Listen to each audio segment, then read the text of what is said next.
Good morning. How are you? Happy Saturday. Welcome to my corner of these internet streets. If you're tuning in and you are watching the replay of this live stream, I would love if you would type in the comment section hashtag replay so that I know you were here and I can say hello. And if you're new to my corner of these internet streets, please type in that you are new here. Let me know who you are, where you're watching from, so I can welcome you and I can say hello back. And if you're feeling generous, feel free to share this because someone may be interested in what I'm about to share. So, for those of you who are new to my corner of these internet streets, welcome. My name is Cassandra Austin McDonald.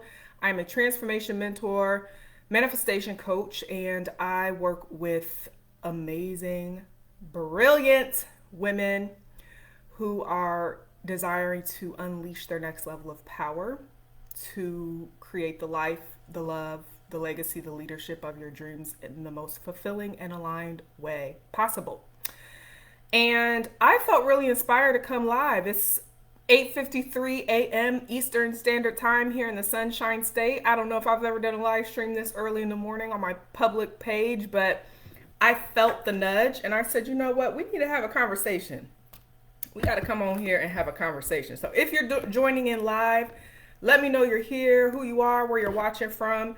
I'm going to share this over to a few spaces and places that I am on so that those who are connected to me in my free Facebook community, The Empowered Self, know that I'm here and they can join me. And then we'll go ahead and get started. I'm going to be talking about how emotional decisions and intuitive decisions are not the same. And I'm going to share why this live stream, why now, where this was inspired and from, and where this came from. So give me one moment. I'm sharing. Please share if you know someone who would like to listen to this. And if you're here, I see we got a few people here live. So let me know who you are, where you're watching from. Say hello. Don't be one of those that's coming inside of the room and you didn't speak. Like our elders used to say back in the day, come on in the room and speak. Make your presence known. Your presence is welcome here. So this live stream is inspired by a post that I wrote a couple of days ago where I shared that more healthy relationships would last longer if people would allow themselves to get turned on by their partner's growth rather than turned off by the growing pains that happen within the relationship.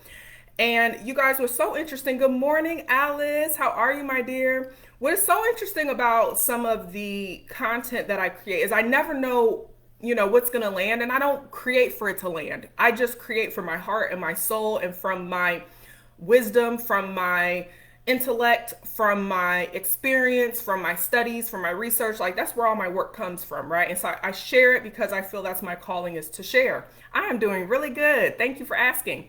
And when I shared this, it was something that I had been stewing on for a little bit. And, I put it out there and some interesting conversations have been coming up. And behind the scenes, with my clients, with colleagues, and whatnot, I've been having some interesting conversations about relationships. It's interesting how there's a cycle that tends to happen in the calendar year. And this is the time of year where I notice folks start talking about relationships in their personal lives because the holidays are coming. And that's when people are starting to slow down, settle down a little bit. And if they're single, they're thinking about how it would be nice to have a partner. And if they have their partner, they maybe not wanting to have any snafus in a relationship and they want things to be kosher. But I wanted to talk about this because inside of that post, I have noticed a conversation coming up about the people who are noticing that the partner they used to have did not have a growth mindset and that there was only one person in the relationship that was growing and evolving, and it turned into this situation where they were starting to grow apart and then the demise of the relationship happened. Right? How many of y'all have ever experienced that where you're the one that was growing and evolving and inevitably the demise happened? There was this splitting apart. There was no growing together. There was this growing apart that happened. This is going to be hard for some of you to hear, but I have to say this. This comes from my heart. Please know this comes from my heart. This is going to be hard for some people to hear, but I have to say this because of the work that I do. But I'm all about radical self-responsibility. radical self-responsibility, which means that you take full and complete ownership for your part. You take full and complete ownership for your choices and the decisions that you made that caused you to have an outcome or have a decision that you made or an experience that you had, even if it wasn't what you wanted. Okay, because that is the only true way to grow and evolve, is you got to look at your part. And what I have noticed with this conversation is that there are quite a bit of people who are not looking at their part still. Not looking at that you chose that person. That is the hardest part to look at when it comes to the love game and the relationships, even a friendship, even. Like you chose them. You chose them. And so the reason I want to have this conversation is because emotional decisions and intuitive decisions, they are not one and the same. They are two totally different things. And what I find when it comes to relationships, romantic relationships specifically, a lot of people make emotional decisions. And then they get mad and upset when ish hits the fan and they talk about these emotional decisions they made, and then they get into blaming and complaining the other person and say, well, I'm growing and I'm healing and I'm evolving and they're just staying the same and they're not doing anything and blah, blah, blah, blah, blah. And I always say, but you chose them. You chose them. And so my question often is, did you choose your partner from your emotions or from your intuition? Because those are two different things. Those are two different things. When I was single and dating, I went on this beautiful journey with myself. It wasn't about, ooh, let me find someone. Like, of course, my desire was I want a partner. I want someone to do life with. I would love to have someone that is aligned and we are compatible. We can spend time together and we can grow together and we can grow with each other individually and collectively. Like, that was a desire of mine. And I also knew that the way I had been making choices in the past were emotional decisions that were not getting me the outcome that I wanted. And so a lot of times I was making decisions from my wounds, my fears, my worries, my doubts, the high of the beginning of a relationship, which is what a lot of people do.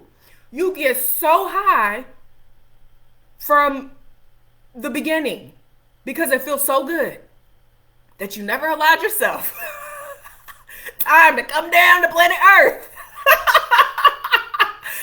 and tap in and tune into your God-given intuition and see, is this aligned? Y'all, I'm not laughing at you. I'm laughing because I'm recalling times where I did that. I used to do that.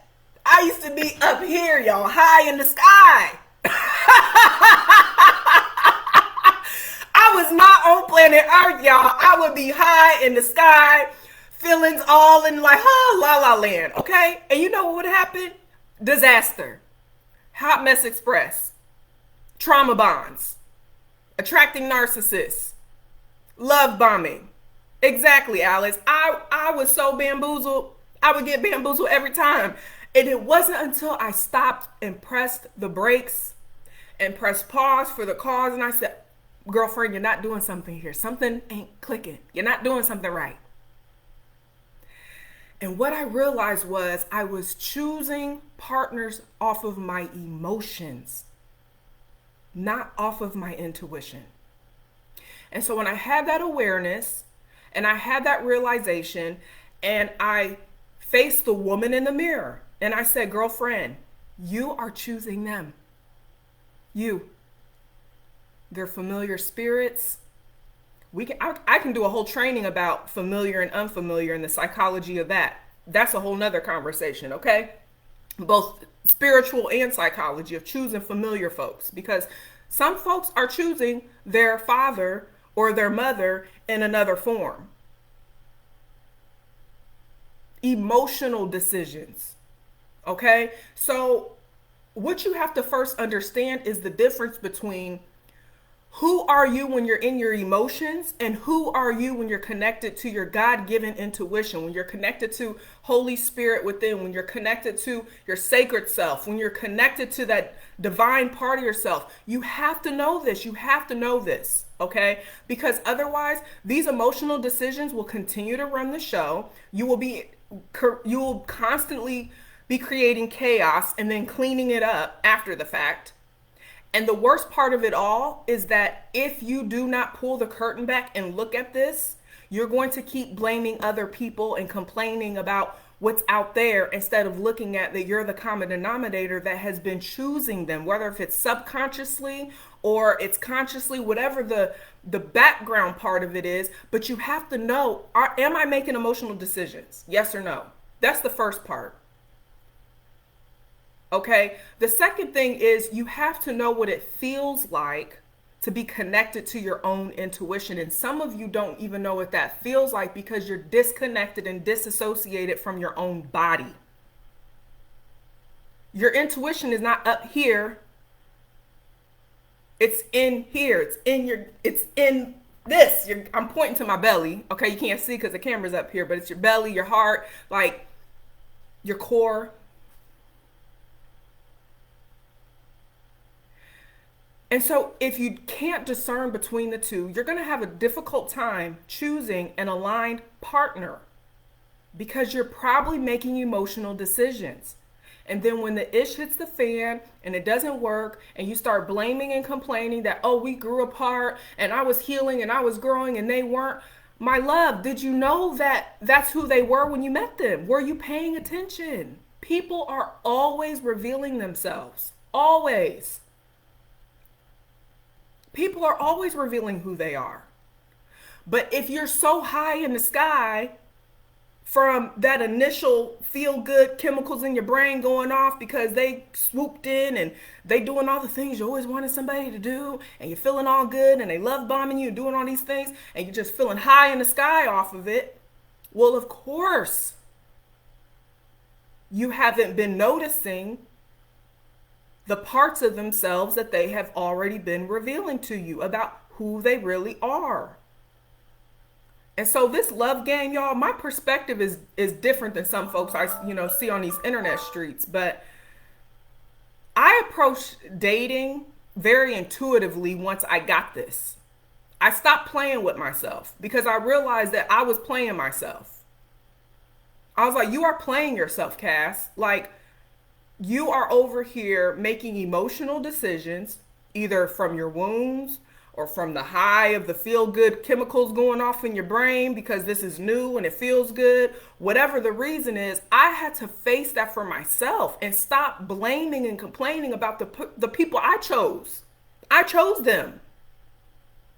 And so you have to understand that if you want to experience different results in your relationships, you have to look at who are you when you're choosing them?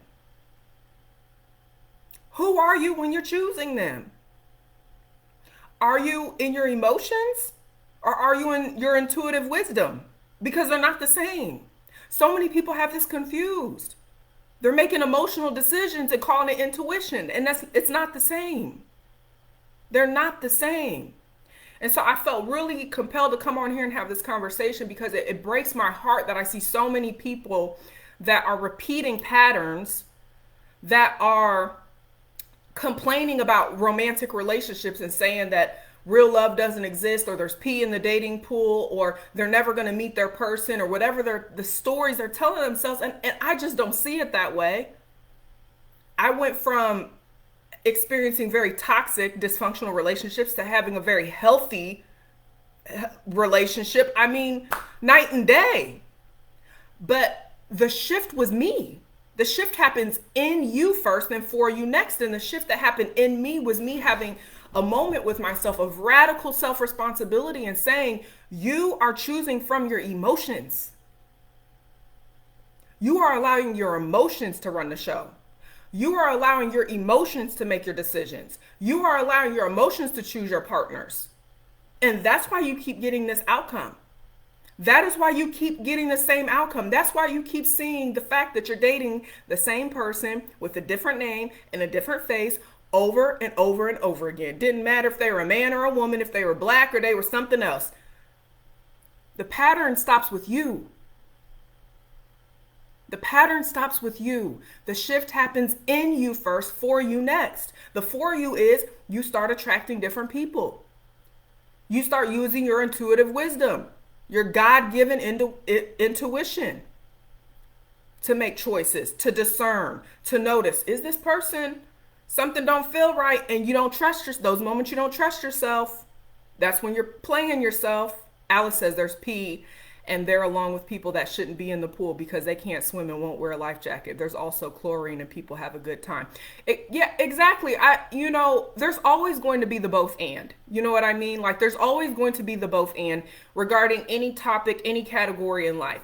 But what you focus on grows and expands. And so if you're focusing on what's not there, what you're focusing on is what you don't have. When you're focusing on whatever you don't want, well, of course, that's what you keep experiencing because that's where you put your focus and attention to. So you have to shift your attention with your intention. Some of y'all need to catch that. You have to focus, you have to shift your attention with your intention, your inner tension. Where are you shifting to? What are you going to focus on instead? What are you going to think about instead? What are you going to do differently instead? That's how you shift the love game for yourself. That's how you shift the love game for yourself. So I wrote down a few notes the other day that I didn't plan on sharing on this live stream, but it feels intuitively, see what I did there? It feels intuitively aligned to share. So I'm going to share it. All right. So there's a few ways that I've noticed that people stop themselves from manifesting the love of their dreams. Okay. The first thing is because they doubt because of the perceived problems rather than seeing the possibilities. And so, for instance, the example of, Alice talking about there's pee in the dating pool versus there's the good stuff. You gotta, what are you looking at? Are you looking at the problem or are you looking at the possibility? What are you looking at? And the analogy I like to give is, when we're talking about creating the love of your life, right? Like you want to have the most amazing romantic relationship you've ever had in your entire life. If you're struggling to believe that's possible for you, a question I want you to ask yourself is it possible that today or tomorrow, this weekend, you could be out just doing what you always do, living your life? Going to the gym, going to the store, going shopping, interacting with people, that you could run into someone and have an amazing conversation. Is it possible? Because that's as simple as it gets to be. Consider that as a possibility. Okay. The second thing is focusing on what's not working rather than celebrating what is. This goes back to the post I made the other day, how there are so many people who are currently either in long-term relationships or have let go of actually a good partner and a good relationship because they were focused on the growing pains and getting turned off by that rather than getting turned on by the growth that was actually happening in the growing pains. Going back to what you focus on grows and expands. What are you focusing on? What are you thinking about? What are you looking at? Where is your attention? Use your intention to shift it. The meantime matters most during the manifestation process. And so if you're in the process of, there's one or two people this tends to fall into. You're single, you desire your person, or you already have your person and you want to level it up. You're like, this ain't, I want more. I want it to be more. You have to understand that the meantime of creation is the most important part, not the outcome, not the end game, not the result, not getting to the destination, not getting the partner, not getting the ring, not getting the marriage, not getting the happily ever after story. It's in the middle while you're creating what you desire. And so you have to ask yourself, who are you being during that time? Who are you being during that time? And are you honoring the milestones that are happening along the way of you materializing what you want to happen? Okay, are you honoring the milestones? So if you're single and you want your person, are you honoring the times that, oh, I trusted myself that day? I'm going to celebrate myself for that. Or are you mad because you still ain't met someone? And you're complaining because that person wasn't right for you instead of saying, I'm so proud of myself. I trusted myself this time. You see the difference? If you are already with your person and you guys are experiencing growing pains in the relationship and you had a really tough conversation, but you handled it with grace and you guys used your emotional intelligence and you used conscious communication, I'm so proud of us. We just handled that conflict with so much power and grace. I'm so proud of us. Or are you mad because you just had an uncomfortable conversation? You see the difference? You have to notice what you're focusing on. Okay? And the last part is, which this is going to set some of you free. Overthinking is a sign of underfeeling. Overthinking is a sign of underfeeling. Okay? What do I mean by that? If you are all up in here, you are not in here. And so many people get caught up in overthinking instead of feeling. And if you're in your emotions, you need to feel and release. You need to feel and express, not suppress. But if you notice that you overthink a lot when it comes to this, that's a call for you to come back down into your heart, into your body. Be present. Feel your own heartbeat. Breathe. Are you being present each moment? Are you overanalyzing when you're on a date? Your intuition speaks to you in presence. It's interesting that presence, being here, being now, being present right now. You're hearing the sound of my voice. You're watching this live stream. You're being present. You're here and you're in the now. The presence is a present. But you miss out on the gift that it is when you are up here overthinking, overanalyzing it, trying to figure out what do they mean by that? What's going on? And driving yourself crazy. When instead, if you were fully present, you could feel what's going on. Your intuition would reveal to you what's going on. But you're so afraid of getting hurt again. You're so worried you're going to mess up. You're doubting that what you desire exists for you. And so you're overthinking instead.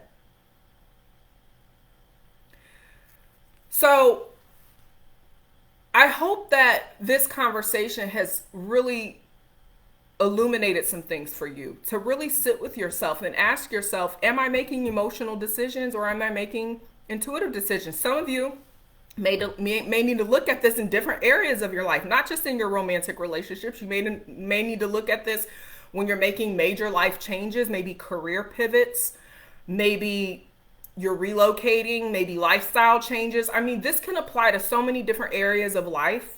It's not just in the love game. I use that as an example because that tends to be where, especially as women, emotions are the highest because you're in your feelings because of romance. But this is an important conversation that needs to be had because you do not want to choose a partner from your emotions. Yes, you want to choose someone you love and you're attracted to and you're connected with and it feels aligned, but you don't want to do that from your emotions that are not aligned. Your fears, your worries, your doubts, your high in the sky because it's new and it feels good. Come back down. Okay? So I hope this encouraged you, inspired you. If you are noticing that you are really wanting to reconnect with parts of yourself where you're like, you know what, I want to deepen this work for myself. I want to come home to myself in a more powerful way. I want to reclaim my power. I want to increase my own magnetism. I want to take my relationship with myself to the next level so that I'm either an aligned match for what I desire in manifesting the life, love, and legacy of my dreams, or I am just going to the next level in those areas if you already find yourself living in those areas. and you're like, I really want to focus on me as a woman, then I have a couple of options that you can consider and ways you can work with me. Okay, first is my Return to Her program, which begins tomorrow. The welcome call is tomorrow evening, and I'm really excited about it because this is a 6-week journey that the women who have registered we're going to take together, and I'm going to give you the best that I've got in how to reclaim your power, stay in your power, elevate your emotional intelligence, elevate your self-trust, elevate your magnetism, all the things. We're going to do that for 6 weeks. And so we're going to have live modules. We're going to have live Q&A coaching calls, all the things. It's going to be an incredible experience. I'll put a link in the comments after this live stream for you to join. If you know that I'm your person and you want to work with me privately, the private clients who are in my Get It All package, if it feels like Return to Her is something you want to do and you want to work with me privately, as a private client who's in my Get It All package, you would get access to the Return to Her program as a bonus, and then we would work together behind the scenes privately. I have 6-month, 9-month, 12-month packages available. This is a higher level investment, and so you will need to private message me if you're interested in working with me privately. I will send you an application. You can apply, and then you can get on my calendar for next week, if selected, for a Shift Your Mindset in 30-minute call with me where we will connect. I will help you experience a powerful shift. And then if it feels like working with me still feels good, then we'll talk about what that looks like and get you enrolled. So I'm really excited for some of you who are really looking to deepen this kind of work for yourselves in your life, in your relationships, in your careers or your businesses. I believe that women's empowerment, it's the most incredible thing on this planet. And I'm really excited about doing this work with you all. And if you know somebody who would be interested in this, please share this live stream. You never know who needs to hear what I shared, especially when I talked about emotions and intuition. So many people are entangling the two, and and that's why they're in entanglements. Okay? You entangling these things and you're in an entanglement yourself. So we got to unravel that, untangle that. Get you back home, centered, grounded, connected to self, so that you are making powerful decisions that are fully in support of you creating what you desire and what you deserve by divine birthright. Okay? So thank you all for being here. I will make sure to pop a link for the Return to Her program in the comments. If you would like to work with me for private coaching, private message me, and I will see some of you all soon. All right? Have a fantastic Saturday and take care now.